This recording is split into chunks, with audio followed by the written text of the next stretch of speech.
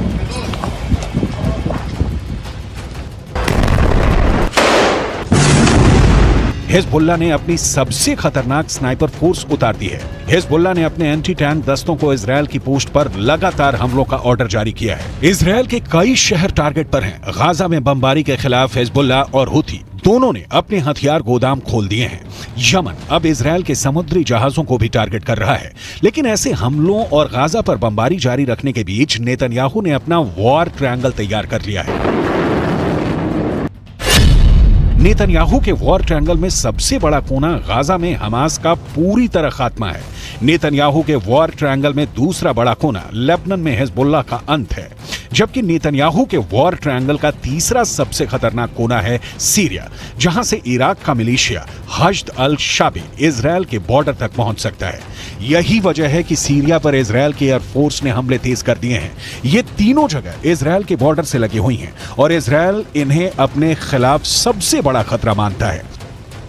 इस वक्त पश्चिम एशिया में जो भी हो रहा है वो 2 कैंपों के बीच चल रहा है।